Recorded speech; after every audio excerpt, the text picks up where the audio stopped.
Hi,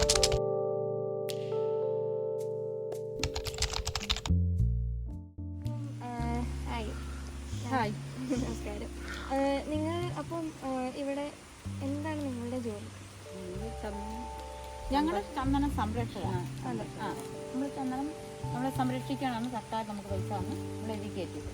നമ്മുടെ കഴിവിൻ്റെ പരമാവധി നമ്മൾ ഇത് ചന്ദനം സംരക്ഷിക്കുക എന്ന് പറയുന്നത് ഓരോ ചന്ദനം ഉണ്ടോയെന്ന് അറിയുക, ഓരോന്നിനെയും മുട്ടിപ്പോൾ അതിനെ വിലയിരുത്തുക, അതിന് മറ്റ് മൃഗങ്ങൾ വന്ന് അതിനെ പിന്നെ മറിച്ചിടാൻ സാധ്യതയുണ്ട്. ആനയും മറ്റു കാര്യങ്ങളൊക്കെ അങ്ങനെ മറിച്ചിട്ടിട്ടുമുണ്ട്. മറിച്ചിട്ടും മൃഗങ്ങൾ വന്ന് കുത്തി പണിലാക്കും. ഇതൊക്കെ നമ്മളിവിടെ റിപ്പോർട്ട് ചെയ്യുക. പിന്നെ അതിനൊക്കെയായി ഉപരി ചന്ദനം മോഷണം പോകുന്നവരെ കുറിച്ച് നമ്മൾ കണ്ടെത്തി അത് ഉണ്ടെങ്കിൽ നമ്മൾ റിപ്പോർട്ട് ചെയ്യുക. ബാക്കി കാര്യങ്ങൾ ഡിപ്പാർട്ട്മെൻറ്റാണ് ചെയ്യുന്നത്. നമ്മൾ ഇത്തരം കാര്യങ്ങളൊക്കെ നോക്കാൻ സർക്കാർ ശമ്പളം തന്ന് നമ്മളെ കേരള സർക്കാർ ശമ്പളം തന്ന് നമ്മളെ നിർത്തിയത്. ഓക്കെ. അപ്പം നിങ്ങളുടെ ജോലി സമയമൊക്കെ എങ്ങനെയാണ്? ജോലി സമയം രാവിലെ 8 മണിക്ക് നമ്മൾ വീട്ടിൽ നിന്ന് വരുന്നു. ഇവിടെ ഒപ്പിട്ടിട്ട് കയറി പോകുന്നു. 4 സമയമാകുമ്പോൾ ഇറങ്ങുന്നത്. ഓക്കെ. രാവിലെ 8 മണിക്ക് പോകുന്നു, 4 മണിയാകുമ്പോൾ തിരിച്ചിറങ്ങി വരുന്നു. 4, 4:30 ആകും. നമുക്ക് എന്തെങ്കിലും സംശയം ഉണ്ടെങ്കിൽ 5 മണി 5:30 ആകും. അത് വൈകിട്ടത്തെ സമയം എന്ന് പറയുന്നത് ഈ പ്രകൃതി സംബന്ധമായിട്ട് നമുക്ക് ദോഷം വരുന്ന വരും. ഭയങ്കര മഴയും കാട്ടിലൊക്കെ ഇരുട്ടൊക്കെ ആകുമ്പോൾ നമ്മൾ ഇച്ചിരി ഇതുപോലെ വെട്ടത്തൊക്കെ ഇറങ്ങി നിന്ന് മറ്റവരെ വന്നെന്നുള്ള ബോധ്യം വന്നതിന് ശേഷമേ നമ്മൾ പോകാറുള്ളൂ. അവരെ വിളിച്ച് ചോദിക്കും, നിങ്ങൾ ഇനി എത്തിയോ, ഇനി ഓഫീസിൽ വന്നിട്ട് ഒപ്പിട്ട് ഞങ്ങൾ കാട്ടിലോട്ട് കയറുമെന്ന് അറിയതിന് ശേഷം നമ്മളിങ്ങനെ പോകുന്നത്. അല്ലെന്നുണ്ടെങ്കിൽ നമ്മൾ നല്ല കാലാവസ്ഥയൊക്കെ ആണെന്നുണ്ടെങ്കിൽ നമ്മൾ മറ്റെന്തെങ്കിലും ഒരു ദോഷം വരുന്ന സൂചന ഉണ്ടെങ്കിൽ നമ്മളവിടെ നിന്ന് ഒത്തിരി താമസിച്ച് ഇറങ്ങുകയുള്ളൂ. കാരണം നമ്മുടെ ഇതുണ്ടായിട്ടില്ല നമ്മൾ ഇതിൽ കയറിയത്. അതുകൊണ്ട് നമുക്കിത് സംരക്ഷിക്കേണ്ടത് നമ്മുടെ ആവശ്യമാണ്. അതുകൊണ്ട് അങ്ങനെ ചെയ്യാറുള്ളൂ. അപ്പം അത് കഴിഞ്ഞ് എന്തൊക്കെ കൊണ്ടായിരിക്കും നമ്മുടെ ഈ ചന്ദനത്തിന് കേട് വരുന്നത്?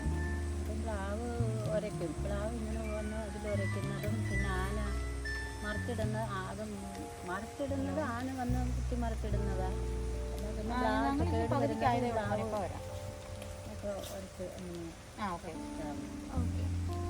നിങ്ങൾ ഇതേപോലെ വാച്ച് ചെയ്യുന്നതിൻ്റെ ഇടയ്ക്ക് ഈ ചന്ദനം കടത്തുന്ന ആൾക്കാരെ കാണുക, അങ്ങനെ എന്തെങ്കിലും സംഭവങ്ങൾ ഉണ്ടായിട്ടുണ്ടോ? ഇതുവരെ അതോ കൂടെ ഉള്ളവരും എപ്പോഴേലും ഇതിൽ വാച്ചിൻ്റെ ഇടയ്ക്ക് ഇത് പിന്നെ ഉണ്ടായിട്ടുണ്ട്. നമ്മളെ സംബന്ധിച്ചുണ്ടായിട്ടില്ലെങ്കിൽ തന്നെയും ആണുങ്ങളൊക്കെ നേരത്തെ മുൻകാലങ്ങളിൽ ഇഷ്ടംപോലെ അവർ വന്നിട്ടുണ്ട്, അവരെ പിടിച്ചിട്ടുണ്ട്. അത് ഡിപ്പാർട്ട്മെൻറ്റിനെ ഏൽപ്പിച്ചിട്ടുമുണ്ട്. നിങ്ങളിപ്പോൾ എന്തായാലും കുറച്ച് പേരുടെ കൂട്ടത്തോടെ ആണെങ്കിലും പോകുമ്പോൾ ഇപ്പോൾ ഇതേപോലെ ഉൾക്കാട്ടിലേക്കാണ് പോകുന്നത്, വന്യജീവികളുണ്ടാവും. നിങ്ങൾ എങ്ങനെയാണ് സ്വയം വന്യജീവികളിൽ നിന്ന് രക്ഷപ്പെടുന്നത്?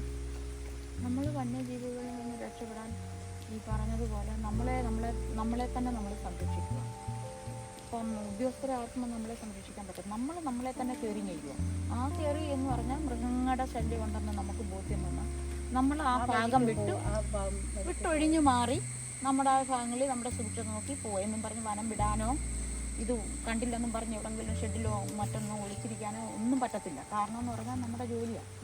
അത് ഒഴിഞ്ഞ് മാറിപ്പോവും. അന്നേരം ഈ മൃഗങ്ങൾ വന്ന് ആനയൊക്കെ വന്ന് കുറേ സമയങ്ങളിൽ നിൽക്കുന്നു. മറ്റു മൃഗങ്ങളൊക്കെ വന്നിട്ട് അങ്ങ് പോകും. അങ്ങനെ മാത്രമേ ഉള്ളൂ.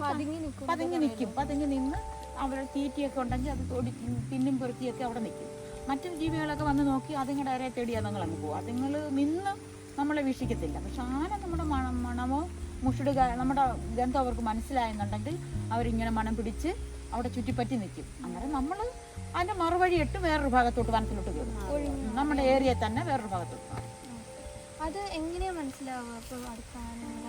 ആനയ്ക്ക് മുഷിടുണ്ട്. പിന്നെ മരങ്ങളൊക്കെ ഒടിച്ചിടും. ഒച്ച ഉണ്ടാക്കത്തില്ല. അതാണെങ്കിൽ വീട്ടടിച്ചും മരത്തിലൊക്കെ നമ്മുടെ മനുഷ്യൻ്റെ പിന്നെ സ്മെല്ല് അതിന് കിട്ടിയാൽ മാത്രമേ അത് ശ്രദ്ധയോട് നിൽക്കൂ. ചെവിയൊന്നും അടിക്കത്തില്ല. പിന്നെ നിൽക്കുന്ന ഏതെങ്ങനെ നിൽക്കുന്നു അതേ ഭാഗത്തെ അത് നിന്ന് കളയും. കാരണം അതിനെ നമ്മളെ വീക്ഷിച്ചിട്ടേ അത് പിന്നെ ചലിക്കും. പക്ഷെ അല്ലെന്നുണ്ടെങ്കിൽ ഈ കൊപ്പൊക്കെ ഓടിച്ചെന്ന് തിന്നാനും പെറുക്കാനും ഒക്കെ അങ്ങനെയൊക്കെ ഒരു ഒച്ചപ്പാട്. നമ്മളെപ്പോഴും കയറുമ്പോൾ നമ്മൾ ഇപ്പം ഇങ്ങനെ വരുമ്പോൾ സംസാരിക്കുന്നു എന്ന് കരുതി വനത്തിൽ കയറി ഞങ്ങൾ പരസ്പരം അങ്ങോട്ടും ഇങ്ങോട്ടൊന്നും സംസാരിക്കത്തില്ല. ഇങ്ങനെ അതായത് ഇങ്ങനെ കാണിക്കത്തേ ഉള്ളൂ. ആ ലക്ഷ്യം വെച്ച് നമ്മൾ പോവുക.